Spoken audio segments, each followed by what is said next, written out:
Hello everyone, my name is Andrew McIsaac and I am a professor here at Gyeongnam University. I am the Special English Programs Coordinator, and today I'd like to walk you through an online class called How to Succeed in English Class. This was made in collaboration with the other professors here at Gyeongnam University, and we think it's very beneficial, especially for new students of the English program, to teach you how to succeed in our classes. So let's begin.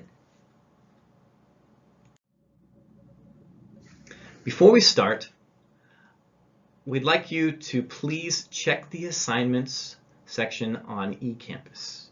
So go to eCampus. There's a section here called Assignments.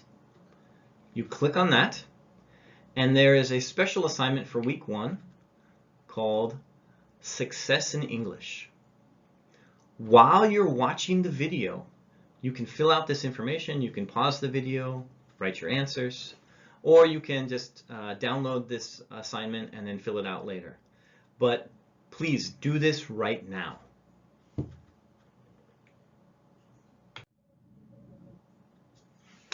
Okay. Let's talk about success. I think the most important part of this video, the thing that you need to take away, is that you can succeed. I know a lot of us are coming from different kinds of backgrounds. Some of you might have done really well in English in your high school and middle school. Some of you might have hated English. Or maybe had a bad experience your freshman year here at Gyeongnam and you're taking this your sophomore year or later on. Whatever your background, you need to start to think that success is attainable and that success is something that you control. So you're going to have to define success for yourself. And this is a little bit difficult because success can be something different for everyone. For some of us, success in English might just be an increase in confidence. You might feel like, oh, I'm not sure about what I want to say to my professor or when I'm in class in a group. And maybe just feeling a little bit more sure of yourself means that you were successful in your class. Other of us might think that success is speaking or writing with fewer errors. This means that when you are doing your homework assignments or when you're talking with your professor, you're not making these small grammatical errors or pronunciation mistakes.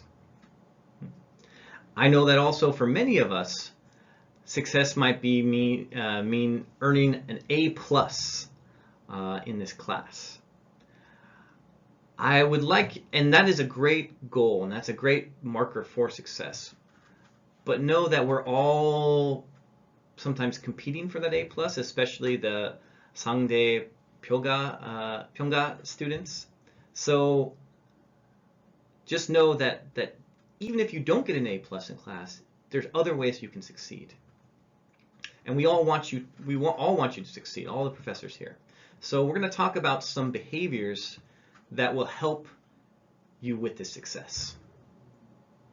There are 4 that we've identified that will help you along this way. They are attendance, participation, practice, and self-awareness.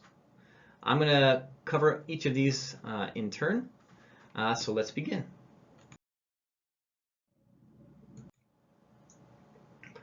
So the first piece of the puzzle for success in English class is attendance. You need to attend every class. It's very important that you're there. Why attend every class? There's a lot of information that the teacher is going to give you in class. It also gives you an opportunity to use English and to listen to English. So please, come. And when you do come, please come to class on time. Our professors have designed a curriculum, designed their classes to have a beginning, a middle, and an end. If you come to class late or come to class at the end, you might have missed some important information that will help you in other parts of the class.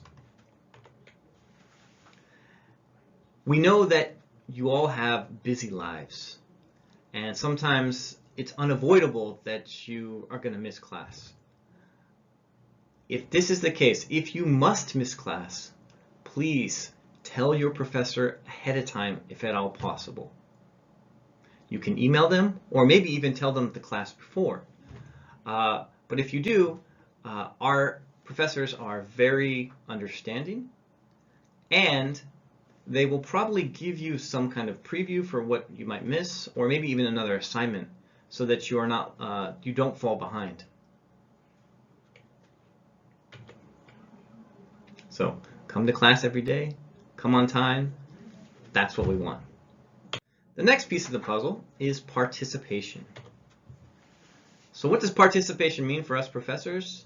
Well, first of all, it means bring your book, bring a notebook or some paper, and bring a pen to every class. You're going to need it.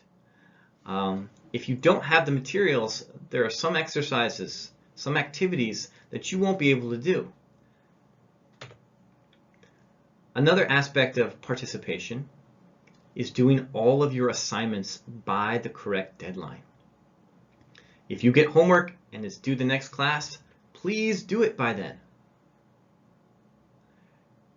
If you are late in your deadline, it's possible that that homework that you were supposed to do was going to be used in the next class. While in class, also try to answer the questions from your professors, and also try to communicate as best you can while you're working with your fellow students. I know some of you might feel that you don't have enough confidence or you don't have enough skill to do these kinds of things, but trust me, we understand that, and we just want you to try. Just try your best. Finally, when you are doing your own work, please do not plagiarize. No plagiarism. That's pyochol. Okay? One way that you get better at English and that you succeed at English is by doing your own work. Because even if you're going to make mistakes, that's fine. That's part of the learning process. But if you're just copying from someone else, you're not learning anything.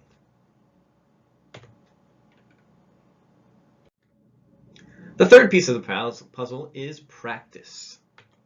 So part of practicing means that you're not just learning English in class and only, that 2 hours or 3 hours a week, but actually that you're writing notes in class, you're reviewing them after class, and even actually practicing some difficult phrases or some new vocabulary before the next class. At Gyeongnam, we have a couple of resources to help you practice. We have, you can do some speaking practice, some just casual speaking at the Global Crossroads Cafe when it opens up later on in the semester. And if you feel you need specialized help, or if you're struggling or something, you can always visit the tutoring center, which also will open later on this semester. The final piece of the puzzle,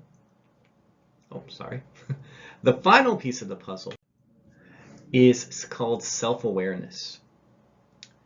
This is asking you to look at your own learning and ask yourself some questions about how you're learning. So if you want to be better, you need to talk to your professor and say, "Professor, I want to be better at the past tense. What can I do to do that, to be better?" And they'll give you some tips and some pointers. You also need to create goals for yourself. And at the end of the slide, we will talk about how to create goals. And finally, if you start to struggle, if you feel like everyone is leaving you behind and you don't know what to do, go and contact your professor. If you're too shy to do it in class, send them a message or send them an email. But we are here to help you. That is our main goal, is to help you succeed in these classes. So please, If you put these puzzle pieces together, I think that you will find the success that you're looking for, and you'll have a great semester. All right? Remember, we're here to help you succeed.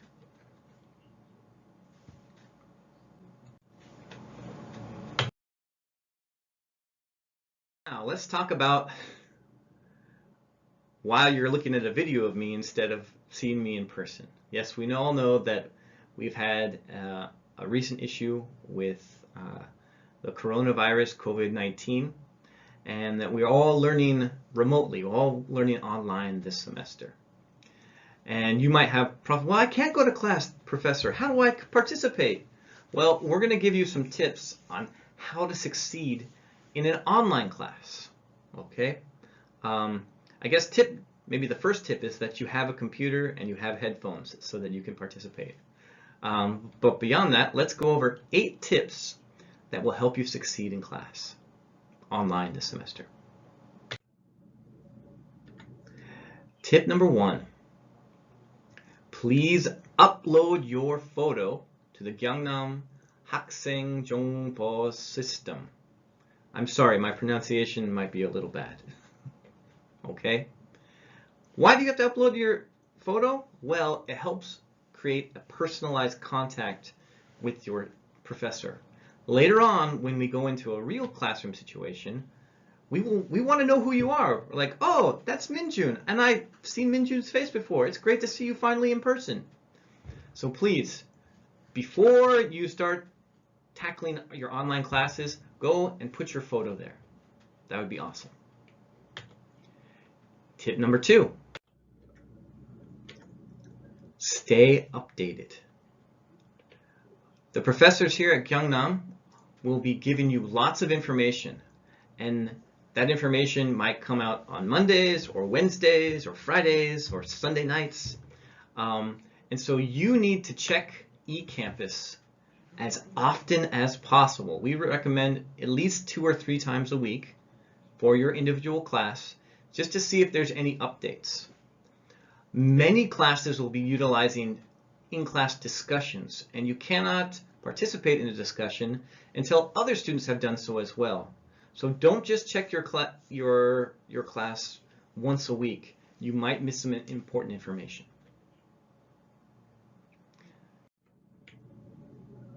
Tip number 3. Make sure you finish each week's work by the deadline. This is similar to what we learned in the participation section up there. But these classes will be time sensitive.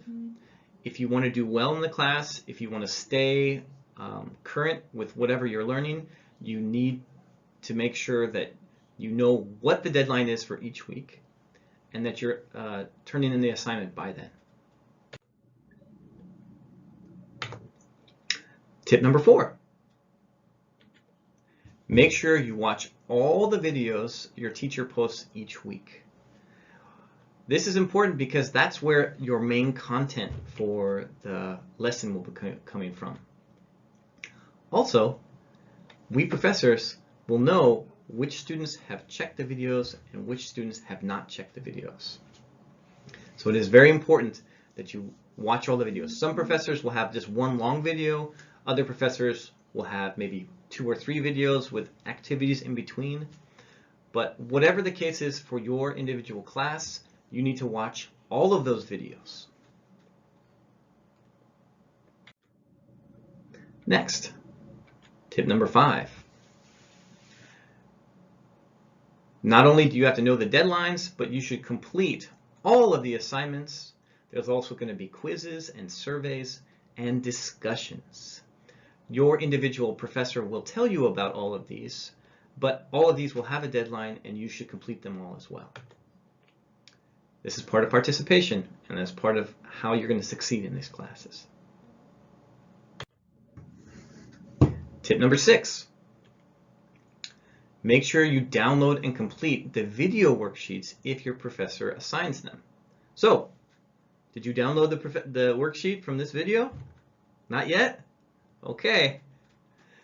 That's one of your first assignments. You need to do this. So please, make sure you go to eCampus, make sure that you've downloaded these worksheets and that you complete them by the proper deadline. Okay. Some of you will have to bring them to class later on to earn points. Tip number 7. If you have any difficulty with an assignment, please contact your professor by eCampus message. Okay? If you don't understand something, if you need clarification, if maybe you need some more time, if you message your professor, they will help you. Okay? But don't wait. If your assignment is due on Sunday night, don't wait till Sunday afternoon to say, "Teacher, I don't understand." We can't help you then.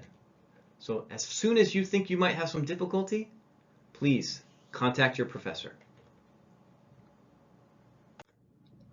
Finally, number 8. When you message your professor, you need to include some important information. Please tell us your name, your student number, and the class day and time. So don't send a message saying, "Professor, I don't understand the homework assignment because I teach 3 different kinds of English classes. Another professor might teach 4.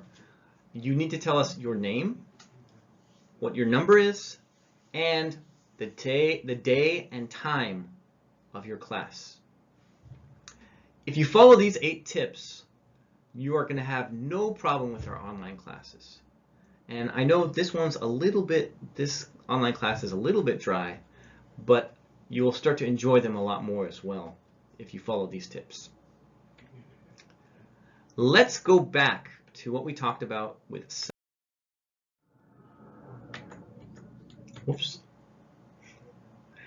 Let's make a goal.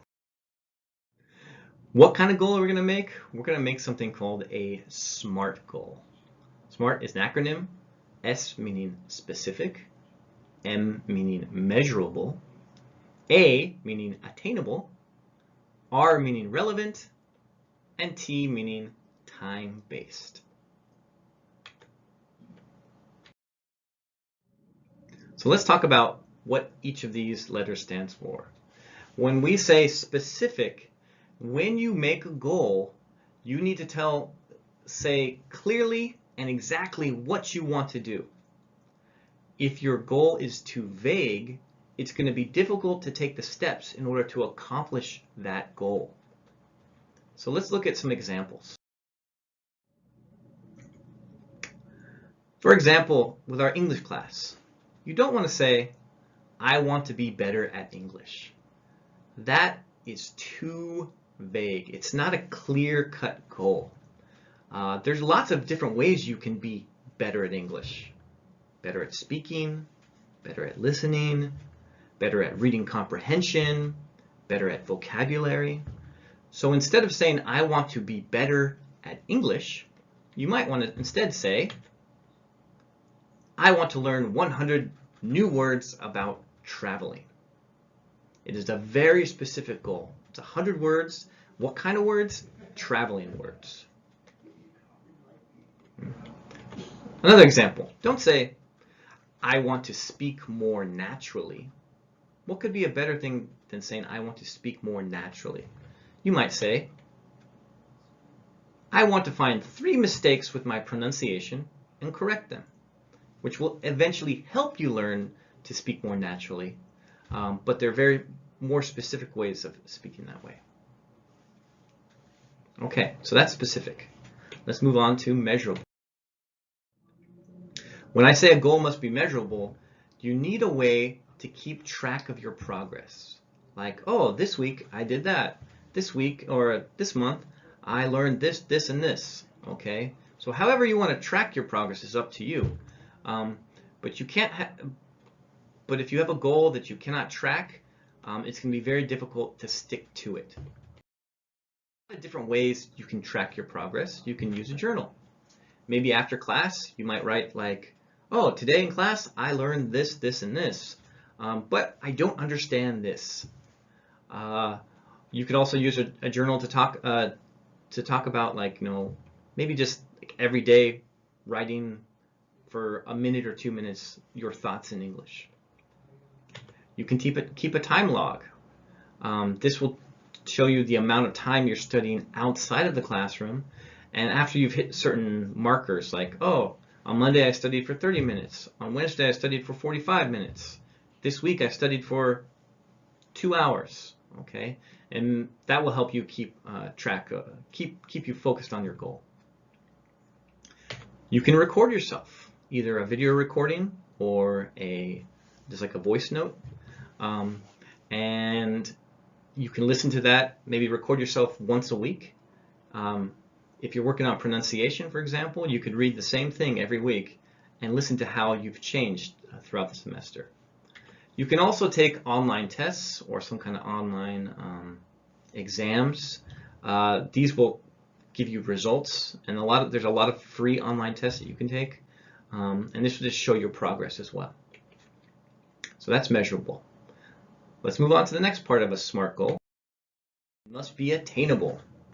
So you see these two pictures here. One is, let's call that one Bec du Son on the green one, and then the big tall one right there with the dark cloud on it, let's call that Everest. So, I love hiking. It's great, but I could not climb Mount Everest.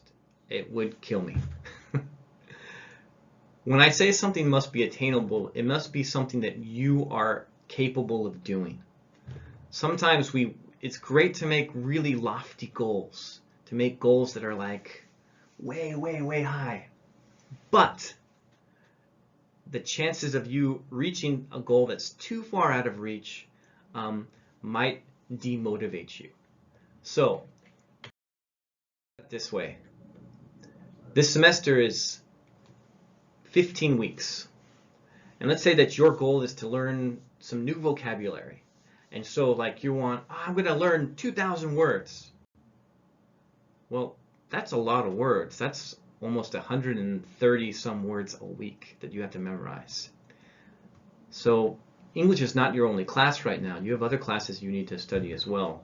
So maybe instead of learning 100 words a week, maybe bringing it down closer to 10 to 15 words a week. That is something you can do, and that is attainable. Maybe another unattainable goal, is you want to speak with perfect grammar. Well, if you've been listening carefully to my presentation today, you know that I don't speak with perfect grammar. So the chances of you who are learning English speaking with perfect grammar in 15 weeks is very difficult. A more attainable goal might be to identify one of your grammar problems and fix that one problem when you're speaking. And if you approach it like that, then you say, okay, this is what my goal was, and I actually achieved it, and I did it. So make sure your goals are within your own grasp, within your own reach, Next, you have to make sure that your goal is related to you, okay? It has to be relevant. What this means is that your goal needs to relate to your own life. Don't choose a goal that the teacher wants to hear. If you don't care about learning new vocabulary, don't make that your goal. Okay? Think of something else. If you're choosing things that are relevant to you, you can think about your hobbies.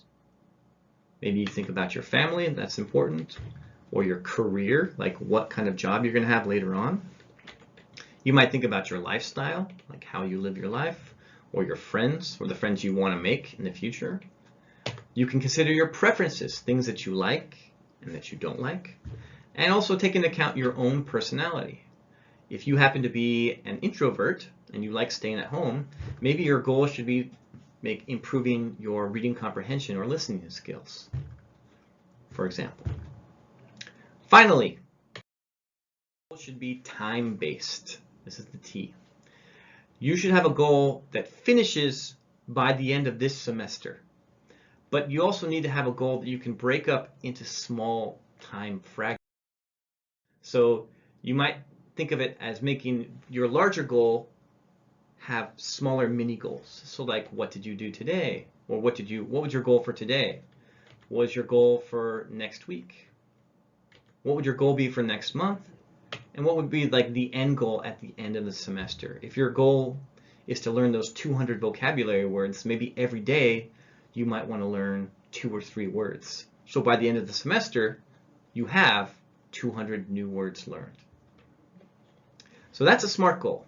Specific, measurable, attainable, relevant, and time-based. What I'd like you to do right now of your worksheet, and I would like you to make a SMART goal. I'm going to help you walk you through it real quick. So you need to think about your own English and how you want to succeed in English, and you want to first make something that's specific. So you'd start this by saying, I want to learn I want to learn 50 new vocabulary words about making coffee. I want to know how to have a conversation for a first date. Something like that. Okay. Next, I want to know how you're going to measure this goal. So in the previous slide, we talked about using a journal or a timetable or maybe taking exams. So what will you use to measure this goal? I will use a journal, or I will use a video recording of myself. However you want to measure it, it's up to you, but please indicate that on the worksheet. Finally, number 3, why is this goal attainable? Why do you think you could do this? Well, I can do it because I'm only learning 50 words, so that's only about 3 words a week. Or I can do it because I'm a barista and I really like coffee and I want to talk to my English-speaking customers about their coffee orders. Okay? So why can you do this? Why do you think you can do this particular goal? Right? How is this relevant to you? Tell me a little bit about yourself. Well, you can say, well, I am a fashion design major, and so I want to learn how to describe clothing, and so this is really important to me. Okay? Or it's like, I'm an extrovert. I like to go out and talk to people, and so learning correct pronunciation. Sorry, there you go. Learning correct pronunciation is important to me. And finally, talk about how you're going to break this goal up and how it's going to be time-based. I will do 4 hours of listening every week, or I will do 3 vocabulary exercises every day. Just put a small actionable time frame right there and you'll be all set. Okay, you got it? So how are you feeling? Do you feel like maybe you can succeed in this class? I know you can. That's going to end this online lecture. Thank you very much for listening. If you have any questions, please contact your professor. And stay healthy and stay positive. We all look forward to seeing you in class very soon.